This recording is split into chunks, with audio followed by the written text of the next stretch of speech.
Hi there, my name is Paul Cora. I'm the Curator of Historic Vessels and Collections here at Historic Ships in Baltimore. And today we're aboard the historic submarine USS Torsk, SS-423. Now, Torsk is a Tench-Class fleet-type submarine built during World War II, and this vessel has the distinction of having fired the last torpedoes sinking the last Japanese ships in all of World War II on August the 14th, 1945 in the Sea of Japan. Today we're going to take a look at the conning tower, which is a space that you wouldn't normally be able to see if you were just taking a tour through the boat. So the conning tower is a watertight compartment located above the control room, and from here you could steer the ship. This is the primary steering station where the helmsman would stand. Here's the helm wheel that would control the ship's rudder, the submarine's rudder. We also have the motor order telegraphs, which are for sending speed change orders back to the maneuvering room, how fast and in what direction to move the ship's propellers. All ahead, 1/3, 2/3, standard, full, flank, and all back, 1/3, 2/3, and full. And there are two of these because there are two propellers, two propeller shafts, two propulsion motors in the motor room. We also have the rudder angle indicator for the helmsman to see what direction the rudder is pointing in.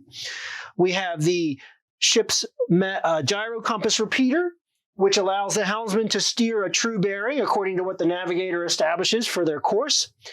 And we also have the pit log indicator, which tells us our speed through the water. Most importantly, for the helmsman, we also have an ashtray mounted right here conveniently.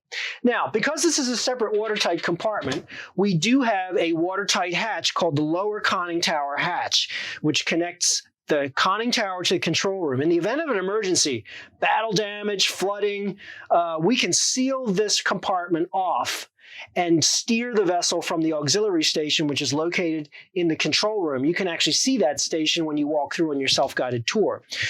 In addition to the lower conning tower hatch, we also have the upper conning tower hatch, which is above my left shoulder, and that is the hatch that would take the officer in the deck and the lookouts up to the bridge so that when you were running on the surface, the officer of the deck would stand their watch there and call down direction speed change orders to the helmsman here.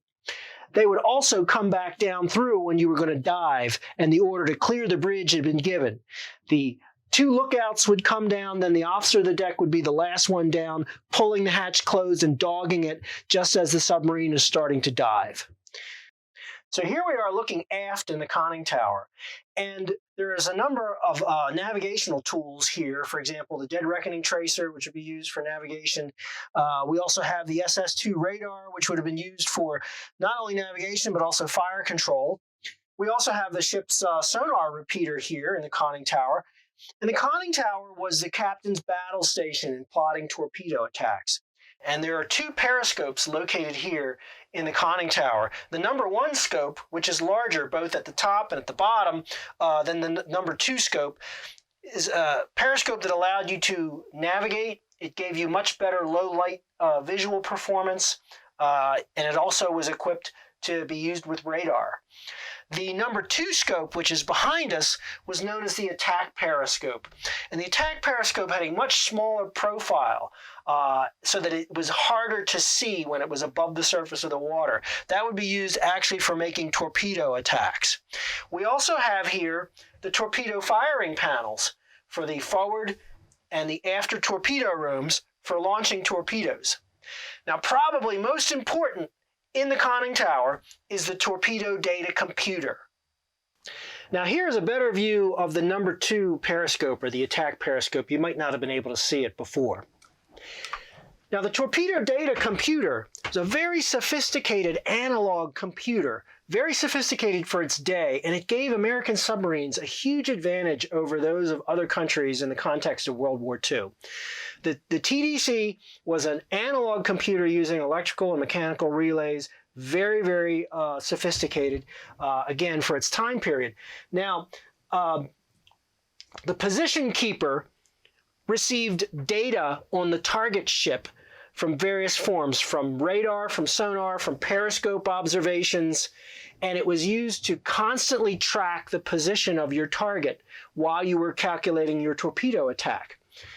The angle solver portion of the torpedo data computer, or the TDC, took that information and translated it into directional information for the gyro direction system on your torpedoes. And it constantly fed that information to the forward and after torpedo rooms so that the torpedoes in the tubes would be constantly getting updated target information on what course to steer in order to reach the target at a predetermined location 2 or 4 or 6,000 yards away.